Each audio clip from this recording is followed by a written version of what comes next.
जय हिंद मेरे देशवासियों, रुक जाओ क्योंकि जो सुनने जा रहे हो वो तुम्हें हिलाकर रख देगा। 2010 हैती में 7 तीव्रता का भूकंप, 2 लाख लोग मरे, लाखों बेघर। लेकिन अगर मैं कहूं यह भूकंप इंसान ने बनाया था, हाँ, अलास्का की बर्फीली वादियों में छिपा हार्प, क्या यह अमेरिका का गुप्त हथियार है? कल्पना करो, विशाल सैटेलाइट डिशेज, रात में चमकती लाइट्स और एक मशीन जो तूफान, भूकंप और बाढ़ ला सकती है। क्या हार्प मौसम का राक्षस है या साइंस का चमत्कार? यह कहानी भारतीय वैज्ञानिक अर्जुन की है जो इस रहस्य को खोलना चाहता है। यह हैती की मैरी की कहानी है जिसने भूकंप में सब खोया। सवाल गूंजता है, क्या हार्प दुनिया को नियंत्रित करता है? पहले 10 सेकंड में ही तुम बंध जाओगे। यह जंग सत्य की है। क्या सुन सकते हो धरती की गर्जना? चलो, रहस्य खुलता है। जय हिंद। HAARP, high frequency active auroral research program. Alaska के गाकोना में बर्फीले जंगलों में बनी यह मशीन आयनोस्फीयर को पढ़ती है। विशाल antenna, US Air Force, navy, DARPA और यूनिवर्सिटी ऑफ अलास्का का फंड। इसका मकसद रेडियो कम्युनिकेशन, सैटेलाइट सिग्नल्स को बेहतर करना।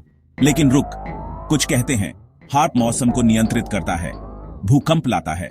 यह इंद्र का तूफान है जो आसमान को हिलाता है। डीआरडीओ का अर्जुन पूछता है, क्या यह साइंस है या हथियार? सवाल गहरा है।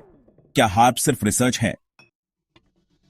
क्या हार्प मौसम का हथियार है? कुछ लोग चिल्लाते हैं यह भूकंप बनाता है, तूफान लाता है, बाढ़ बुलाता है। 2010 हैती भूकंप, 2011 जापान सुनामी, 2024 के तूफान हेरीन और मिल्टन, क्या यह सब हार्प की करतूत? साजिशकर्ता कहते हैं हार्प आयनोस्फीयर को गर्म करता है, मौसम को मोड़ता है। लेकिन साइंस क्या कहता? एनओए और वैज्ञानिक चीखते हैं यह असंभव है, हार्प की शक्ति इतनी नहीं। फिर भी शक का बादल क्यों? हार्प का असली मकसद आयनोस्फीयर को समझना, वह आसमान की परत जो रेडियो सिग्नल्स को बाउंस करती है। यह सैटेलाइट्स, जीपीएस और डिफेंस कम्युनिकेशन के लिए जरूरी है। 1993 में शुरू, 2014 में यूएस एयरफोर्स ने फंडिंग रोकी। अब यूनिवर्सिटी ऑफ अलास्का चलाती है। लेकिन साजिशकर्ता कहते हैं यह झूठ है। हार्प गुप्त हथियार है जो मौसम को हथियार बनाता है। अर्जुन पूछता है, क्या अमेरिका सच छिपा रहा है? यह महाभारत का वह क्षण है जब सत्य छिपा हो। लेकिन सच क्या है? 2010 हैती, 7 तीव्रता का भूकंप, 2 लाख लोग मारे गए, लाखों बेघर हो गए। मैरी, एक मां, अपने बच्चे को मलबे में खो देती है। साजिशकर्ता चिल्लाते हैं हार्प ने यह किया, आयनोस्फीयर को हिलाकर भूकंप बनाया। लेकिन वैज्ञानिक कहते हैं बकवास, भूकंप टेक्टोनिक प्लेट्स से आते हैं, हार्प की शक्ति इतनी नहीं। फिर भी हैती की तबाही सवाल उठाती है, क्या यह इंसान की करतूत थी? 2011 जापान, 9 तीव्रता का भूकंप, सुनामी ने सब तबाह कर दिया, 15,000 मरे। साजिशकर्ता कहते हैं हार्प ने आयनोस्फीयर को हिलाया, सुनामी बुलाई। लेकिन नोआ कहता है यह असंभव है, टेक्टोनिक प्लेट्स ही जिम्मेदार। जापानी मछुआरा हिरोशी कहता है मैंने सब खोया। क्या यह प्रकृति थी या इंसान? अर्जुन का मन शक में डूबा है। क्या हार्प इतना खतरनाक है? 2024 अमेरिका, तूफान हेलीन और मिल्टन ने तबाही मचाई, सैकड़ों मरे, अरबों का नुकसान। साजिशकर्ता चीखते हैं हार्प ने आयनोस्फीयर को गर्म किया, तूफान को सुपरचार्ज किया। नोआ कहता है यह जलवायु परिवर्तन है, हार्प नहीं। लेकिन शक का बादल गहरा है। क्या यह मौसम का हथियार था? अर्जुन पूछता है क्या भारत को भी खतरा है? 2023-24 में बाढ़ और साइक्लोन ने दुनिया को हिला के रख दिया।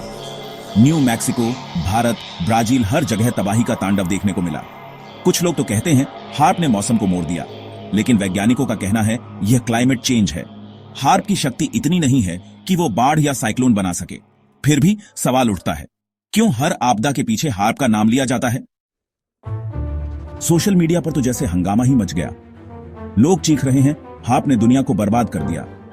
हैती हो, जापान हो या कोई भी तूफान, हर आपदा के पीछे हार्प पर शक किया जा रहा है। अमेरिका में प्रोटेस्ट हो रहे हैं, भारत में डिबेट चल रही है। भारतीय युवा पूछता है क्या डीआरडीओ को ऐसी तकनीक बनानी चाहिए? और अर्जुन कहता है हमें सच जानना होगा। यही जनता का गुस्सा है, सत्य की मांग। लेकिन क्या लोग सही हैं?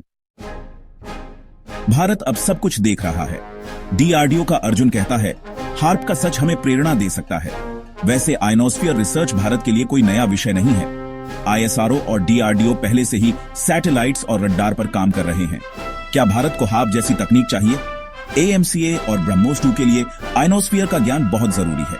यह तो एपीजे अब्दुल कलाम का सपना था, आत्मनिर्भर भारत। लेकिन क्या हम वाकई तैयार हैं? वैज्ञानिक चिल्लाते हैं हार्प सिर्फ रिसर्च है। नोआ, नासा और अलास्का यूनिवर्सिटी कहते हैं यह मौसम या भूकंप नहीं बनाता, लेकिन साजिशकर्ता कहते हैं यह झूठ है। उनका दावा हार्प गुप्त हथियार है जो दुनिया को नियंत्रित करता है। क्या वैज्ञानिक सच छिपा रहे हैं? यह कुरुक्षेत्र का युद्ध है, सत्य बनाम साजिश। हार्प की साजिश का सबूत शून्य। वैज्ञानिक कहते हैं भूकंप और तूफान प्रकृति के हैं। हैती, जापान, हेलीन कोई लिंक नहीं। लेकिन शक क्यों? सोशल मीडिया पर वीडियो, ब्लॉग्स और डिबेट्स। लोग कहते हैं अमेरिका कुछ छिपा रहा है। अर्जुन पूछता है क्या सच दबाया जा रहा है? यह सत्य की खोज है। हार्प का रहस्य भारत को जगा रहा है। डीआरडीओ और आईएसआरओ आयनोस्फीयर रिसर्च शुरू कर सकते हैं। एएमसीए, ब्रह्मोस 2 और देसी रडार के लिए यह जरूरी है।